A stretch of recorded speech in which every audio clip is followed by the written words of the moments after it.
The older matters which had made the sculptor's dream and bas-relief so significant to my uncle formed the subject of the second half of his long manuscript. Once before, it appears, Professor Angell had seen the hellish outlines of the nameless monstrosity, puzzled over the unknown hieroglyphics, and heard the ominous syllables which can be rendered only as Cthulu. And all this in so stirring and horrible a connection that it is small wonder he pursued young Wilcox with queries and demands for data. The earlier experience had come in 1908, 17 years before, when the American Archaeological Society held its annual meeting in St. Louis. Professor Angell, as befitted one of his authority and attainments, had had a prominent part in all the deliberations, and was one of the first to be approached by the several outsiders who took advantage of the convocation to offer questions for correct answering and problems for expert solution. The chief of these outsiders, and in a short time the focus of interest for the entire meeting, was a commonplace-looking middle-aged man who had traveled all the way from New Orleans for certain special information unobtainable from any local source. His name was John Raymond Legrasse, and he was by profession an inspector of police. With him he bore the subject of his visit, a grotesque, repulsive, and apparently very ancient stone statuette whose origin he was at a loss to determine. It must not be fancied that Inspector Legrasse had the least interest in archaeology. On the contrary, his wish for enlightenment was prompted by purely professional considerations. The statuette, idol, fetish, or whatever it was, had been captured some months before in the wooded swamps south of New Orleans during a raid on a supposed voodoo meeting, and so singular and hideous were the rites connected with it that the police could not but realize that they had stumbled on a dark cult totally unknown to them, and infinitely more diabolic than even the blackest of the African voodoo circles. Of its origin, apart from the erratic and unbelievable tales extorted from the captured members, absolutely nothing was to be discovered. Hence the anxiety of the police for any antiquarian lore which might help them to place the frightful symbol, and through it track down the cult to its fountainhead. Inspector Legrasse was scarcely prepared for the sensation which his offering created. One sight of the thing had been enough to throw the assembled men of science into a state of tense excitement, and they lost no time in crowding around him to gaze at the diminutive figure whose utter strangeness and air of genuinely abysmal antiquity hinted so potently at unopened and archaic vistas. No recognized school of sculpture had animated this terrible object, yet centuries and even thousands of years seemed recorded in its dim and greenish surface of unplaceable stone. The figure, which was finally passed slowly from man to man for close and careful study, was between 7 and 8 inches in height and of exquisitely artistic workmanship. It represented a monster of vaguely anthropoid outline, but with an octopus-like head whose face was a mass of feelers, a scaly, rubbery-looking body, prodigious claws on hind and forefeet, and long, narrow wings behind. This thing, which seemed instinct with a fearsome and unnatural malignancy, was of a somewhat bloated corpulence, and squatted evilly on a rectangular block or pedestal, covered with undecipherable characters. The tips of the wing touched the back edge of the block. The seat occupied the center, whilst the long, curved claws of the double-up, crouching hind legs gripped the front edge and extended a quarter of the way down toward the bottom of the pedestal. The cephalopod head was bent forward, so that the ends of the facial feelers brushed the backs of huge forepaws which clasped the croucher's elevated knees. The aspect of the whole was abnormally lifelike, and the more subtly fearful because its source was so totally unknown. Its vast, awesome, and incalculable age was unmistakable, yet not one link did it shew with any known type of art belonging to civilization's youth, or indeed to any other time. Totally separate and apart, its very material was a mystery, for its soapy, greenish-black stone with its golden or iridescent flecks and striations resembled nothing familiar to geology or mineralogy. The characters along the base were equally baffling, and no member present, despite a representation of half the world's expert learning in this field, could form the least notion of even their remotest linguistic kinship. They, like the subject and material, belonged to something horribly remote and distinct from mankind as we know it, something frightfully suggestive of old and unhallowed cycles of life in which our world and our conceptions have no part. And yet, as the members severally shook their heads and confessed defeat at the inspector's problem, there was one man in that gathering who suspected a touch of bizarre familiarity in that monstrous shape and writing, and who presently told with some diffidence of the odd trifle he knew. This person was the late William Channing Webb, professor of anthropology in Princeton University, and an explorer of no slight note. Professor Webb had been engaged 48 years before in a tour of Greenland and Iceland in search of some runic inscriptions which he failed to unearth, and whilst high up on the West Greenland coast had encountered a singular tribe or cult of degenerate Eskimo whose religion, a curious form of devil worship, chilled him with its deliberate bloodthirstiness and repulsiveness. It was a faith of which other Eskimo knew little, and which they mentioned only with shudders, saying that it had come down from horribly ancient eons before ever the world was made. Besides nameless rites and human sacrifices, there were certain queer hereditary rituals addressed to a supreme elder devil or Tornasuk, and of this Professor Webb had taken a careful phonetic copy from an aged Angekok or wizard priest, expressing the sounds in Roman letters as best he knew how. But just now of prime significance was the fetish which this cult had cherished, and around which they danced when the aurora leaped high over the ice cliffs. It was, the professor stated, a very crude bas-relief of stone, comprising a hideous picture and some cryptic writing, and so far as he could tell, it was a rough parallel in all essential features of the bestial thing now lying before the meeting. This data, received with suspense and astonishment by the assembled members, proved doubly exciting to Inspector Legrasse, and he began at once to ply his informant with questions. Having noted and copied an oral ritual among the swamp cult worshippers his men had arrested, he besought the professor to remember as best he might the syllables taken down amongst the Diabolist Eskimo. There then followed an exhaustive comparison of details and a moment of really awed silence when both detective and scientist agreed on the virtual identity of the phrase common to two hellish rituals so many worlds of distance apart. What, in substance, both the Eskimo wizards and the Louisiana swamp priests had chanted to their kindred idols was something very like this, the world divisions being guessed at from traditional breaks in the phrase as chanted aloud. Tngliwi, Miglaunaf, Cthulu, Relaye, Wagnag, Patagan. Legrasse had one point in advance of Professor Webb, for several among his mongrel prisoners had repeated to him what older celebrants had told them the words meant. This text, as given, ran something like this. In his house at Relaye, dead Cthulu waits dreaming. And now, in response to a general and urgent demand, Inspector Legrasse related as fully as possible his experience with the swamp worshippers, telling a story to which I could see my uncle attach profound significance. It savored of the wildest dreams of myth-maker and theosophists, and disclosed an astonishing degree of cosmic imagination among such half-castes and pariahs as might be least expected to possess it. On November 1st, 1907, there had come to the New Orleans police a frantic summons from the swamp and lagoon country to the south. The squatters there, most primitive but good-natured descendants of Lafitte's men, were in the grip of stark terror from an unknown thing which had stolen upon them in the night. It was voodoo, apparently, but voodoo of a more terrible sort than they had ever known, and some of their women and children had disappeared since the malevolent tom-tom had begun its incessant beating far within the black-haunted woods where no dweller ventured. There were insane shouts and harrowing screams, soul-chilling chants and dancing devil flames, and, the frightened messenger added, the people could stand it no more. So a body of 20 police, filling 2 carriages and an automobile, had set out in the late afternoon with the shivering squatter as a guide. At the end of the passable road they alighted, and for miles splashed on in silence through the terrible cypress woods where day never came.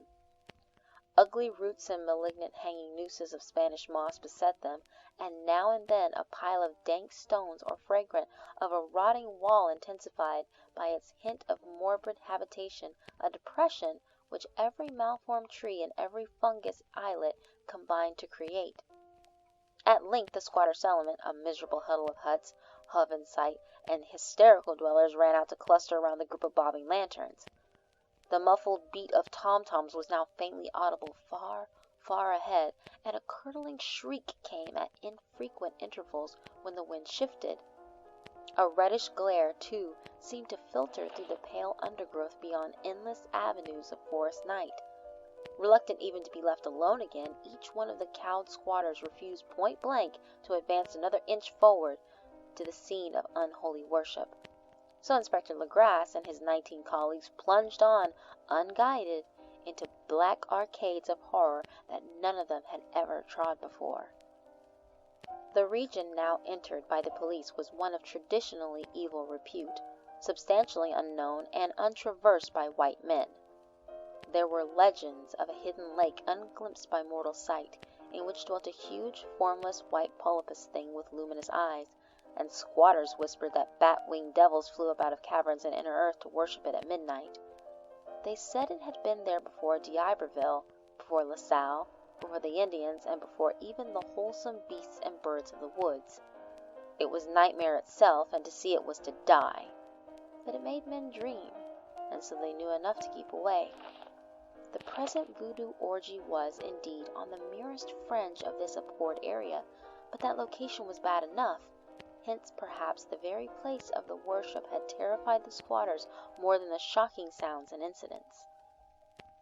Only poetry or madness could do justice to the noises heard by Legrasse's men as they plowed on through the black morass toward the red glare and the muffled tom-toms. There are vocal qualities peculiar to men and vocal qualities peculiar to beasts, and it is terrible to hear the one when the source should yield the other. Animal fury and orgiastic license here whipped themselves to demonic heights by howls and squawking ecstasies that tore and reverberated through those nighted woods like pestilential tempests from the gulfs of hell. Now and then the less organized ululations would cease, and from what seemed a well-drilled chorus of hoarse voices would rise in sing-song chant that hideous phrase or ritual. Ngluwi onaf Cthulu relaye wagnal vitajan. Then the men, having reached a spot where the trees were thinner, came suddenly in sight of the spectacle itself. 4 of them reeled, 1 fainted, and 2 were shaken into a frantic cry, which the mad cacophony of the orgy fortunately deadened. Legrasse dashed swamp water on the face of the fainting men, and all stood trembling and nearly hypnotized with horror. In a natural glade of the swamp stood a grassy island of perhaps an acre's extent, clear of trees and tolerably dry. On this now leaped and twisted a more indescribable horde of human abnormality than any but a Sime or an Angorlora could paint. Void of clothing, this hybrid spawn were braying, bellowing, and writhing about a monstrous ring-shaped bonfire, in the center of which, revealed by occasional rifts in the curtain of flame, stood a great granite monolith some 8 feet in height, on top of which, incongruous with its diminutiveness, rested the noxious carven statuette. From a wide circle of tin scaffolds set up at regular intervals with the flame-girthed monolith as a center hung, head downward, the oddly marred bodies of the helpless squatters who had disappeared. It was inside this circle that the ring of worshippers jumped and roared, the general direction of the mass motion being from left to right in endless bacchanal between the ring of bodies and the ring of fire. It may have been only imagination, and it may have been only echoes which induced one of the men, an excitable Spaniard, to fancy he heard antiphonal responses to the ritual from some far and unillumined spot deeper within the wood of ancient legendary and horror. This man, Joseph D. Galvez, I later met and questioned, and he proved distractingly imaginative. He indeed went so far as to hint of the faint beating of great wings and of a glimpse of shining eyes and a mountainous white bulk beyond the remotest trees. But I suppose he had been hearing too much native superstition. Actually, the horrified pause of the men was of comparatively brief duration. Duty came first, and although there must have been nearly 100 Mongol celebrants in the throng, the police relied on their firearms and plunged determinedly into the nauseous rout. For 5 minutes the resultant din and chaos were beyond description. Wild blows were struck, shots were fired, and escapes were made, but in the end Legrasse was able to count some 47 sullen prisoners whom he forced to dress in haste and fall into line between 2 rows of policemen. 5 of the worshippers lay dead, and 2 severely wounded ones were carried away on improvised stretchers by their fellow prisoners. The image on the monolith, of course, was carefully removed and carried back by Legrasse. Examined at headquarters after a trip of intense strain and weariness, the prisoners all proved to be men of a very low, mixed-blooded, and mentally aberrant type. Most were seamen, and a sprinkling of Negroes and mulattoes, largely West Indian or Brava Portuguese from the Cape Verde Islands, gave a coloring of voodooism to the heterogeneous cult.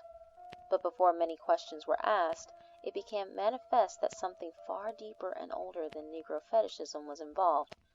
Degraded and ignorant as they were, the creatures held with surprising consistency to the central idea of their loathsome faith. They worshipped, so they said, the great old ones who lived ages before there were any men, and who came to the young world out of the sky. Those old ones were now gone, inside the earth and under the sea, but their dead bodies had told their secrets in dreams to the first men who formed a cult which had never died. This was that cult, and the prisoners said it had always existed and always would exist, hidden in distant wastes and dark places all over the world until the time when the great priest Cthulu, from his dark house in the mighty city of Relaye, under the waters, should rise and bring the earth again beneath his sway. Some day he would call, when the stars were ready, and the secret cult would always be waiting to liberate him. Meanwhile, no more must be told. There was a secret which even torture could not extract. Mankind was not absolutely alone among the conscious things of earth, for shapes came out of the dark to visit the faithful few. But these were not the great old ones. No man had ever seen the old ones. The carven idol was great Cthulu, but none might say whether or not the others were precisely like him. No one could read the old writing now, but things were told by word of mouth. The chanted ritual was not the secret, that was never spoken aloud, only whispered. The chant meant only this: in the house at Relaye dead Cthulu waits dreaming. Only 2 of the prisoners were found sane enough to be hanged, and the rest were committed to various institutions. All denied a part in the ritual murders, and averred that the killing had been done by black winged ones which had come to them from their memorable meeting place in the haunted wood. But of those mysteries' allies no coherent account could ever be gained. What the police did extract came mainly from an immensely aged mestizo named Castro, who claimed to have sailed to strange ports and talked with undying leaders of the cult in the mountains of China. Old Castro remembered bits of hideous legend that paled the speculations of theosophists and made man and the world seem recent and transient indeed. There had been eons when other things ruled on the earth, and they had had great cities. Remains of them, he said the deathless Chinaman had told him, were still to be found as cyclopean stones on islands in the Pacific. They all died vast epochs of time before men came, but there were arts which could revive them when the stars had come round again to the right positions in the cycle of eternity. They had, indeed, come themselves from the stars and brought their images with them. These great old ones, Castro continued, were not composed altogether of flesh and blood. They had shape, for did not the star-fashioned image prove it? But that shape was not made of matter. When the stars were right, they could plunge from world to world through the sky, but when the stars were wrong, they could not live. But although they no longer lived, they would never really die. They all lay in stone houses in their great city of Relaye, preserved by the spells of mighty Cthulhu for a glorious resurrection when the stars and the earth might once more be ready for them.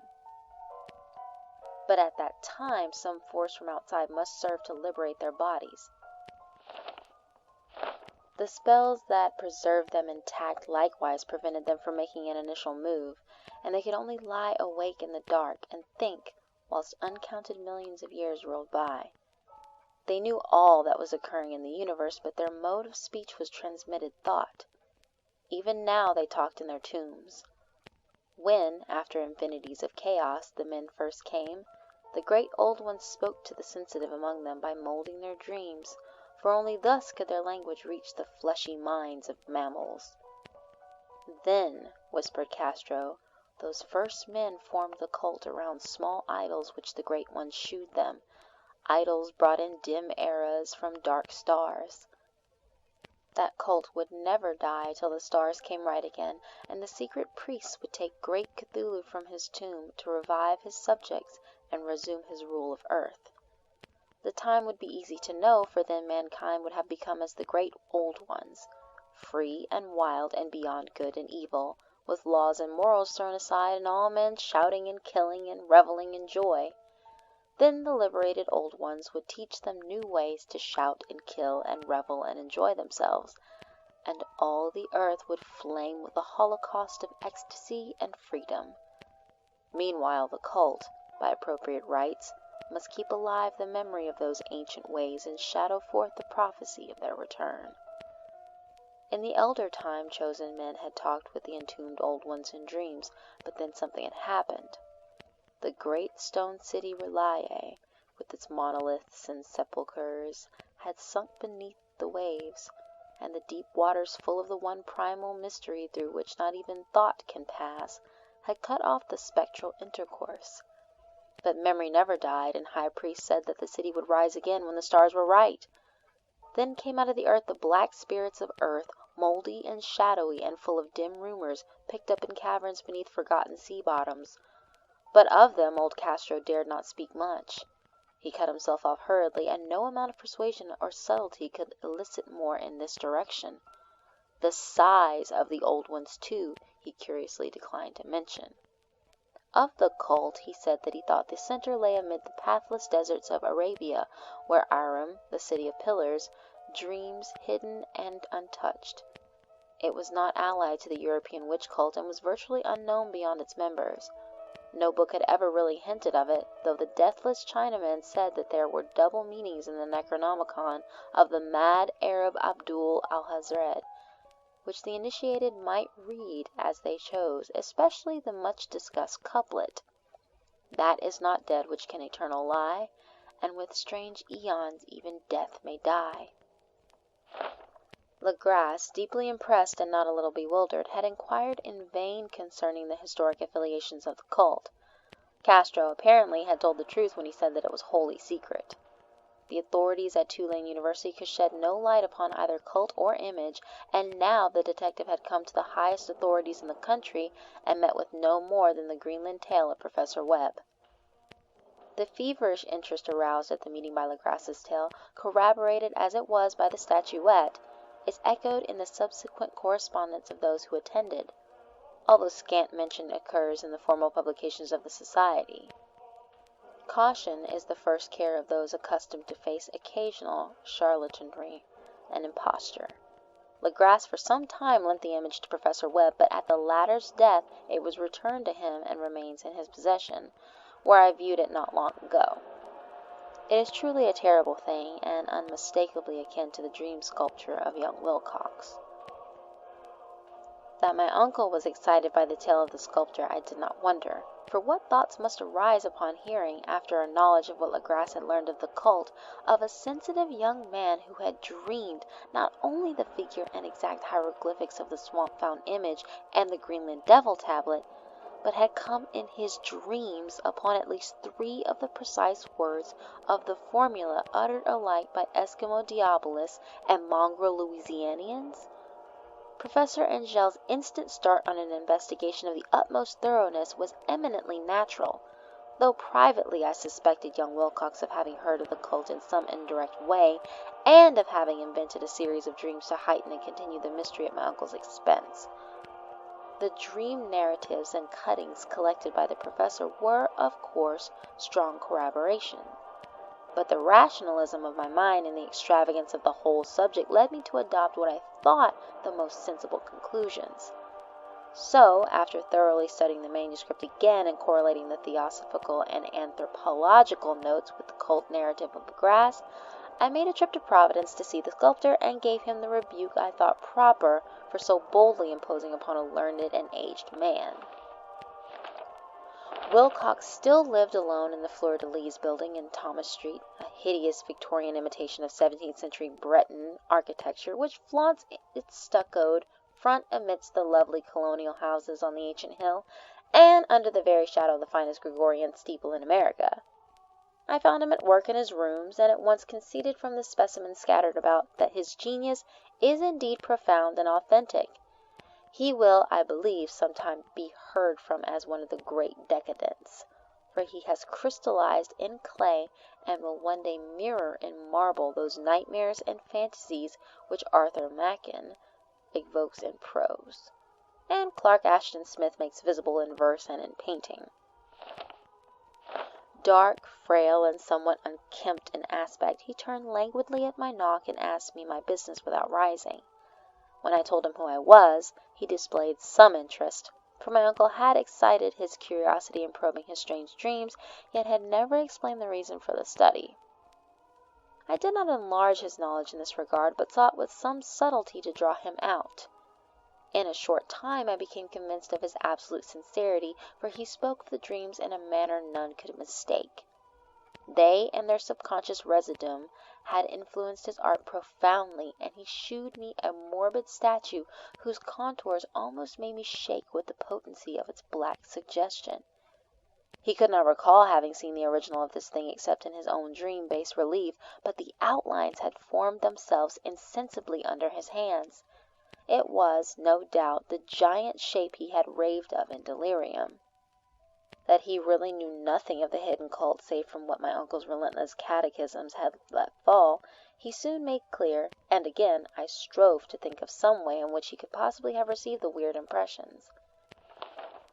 He talked of his dreams in a strangely poetic fashion, making me see with terrible vividness the damp cyclopean city of slimy green stone, whose geometry, he oddly said, was all wrong, and hear with frightened expectancy the ceaseless, half-mental calling from underground, Cthulu fatagan, Cthulu fatagan.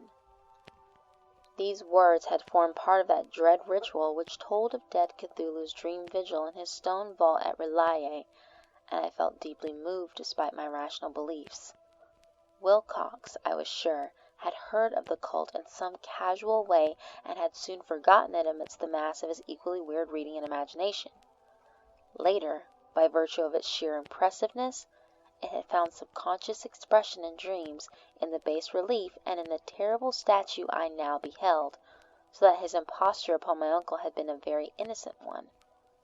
The youth was of a type at once slightly affected and slightly ill-mannered, which I could never like, but I was willing enough now to admit both his genius and his honesty. I took leave of him amicably, and wished him all the success his talent promises. The matter of the cult still remained to fascinate me, and at times I had visions of personal fame from researches into its origin and connections. I visited New Orleans, talked with Legrasse and others of that old-time raiding party, saw the frightful image, and even questioned such of the mongrel prisoners as still survived. Old Castro, unfortunately, had been dead for some years. What I now heard so graphically at first hand, though it was really no more than a detailed confirmation of what my uncle had written, excited me afresh, for I felt sure that I was on the track of a very real, very secret, and very ancient religion, whose discovery would make me an anthropologist of note. My attitude was still one of absolute materialism, as I wish it still were, and I discounted with almost inexplicable perversity the coincidence of the dream notes and odd cuttings collected by Professor Angell. One thing I began to suspect, and which I now fear I know, is that my uncle's death was far from natural. He fell on a narrow hill street leading up from an ancient waterfront swarming with foreign mongrels after a careless push from a Negro sailor. I did not forget the mixed blood and marine pursuits of the cult members in Louisiana, and would not be surprised to learn of secret methods and poison needles as ruthless and as anciently known as the cryptic rites and beliefs. Legrasse and his men, it is true, have been let alone, but in Norway a certain seaman who saw things is dead. Might not the deeper inquiries of my uncle after encountering the sculptor's data have come to sinister ears? I think Professor Angel died because he knew too much, or because he was likely to learn too much. Whether I shall go as he did remains to be seen, for I have learned much now.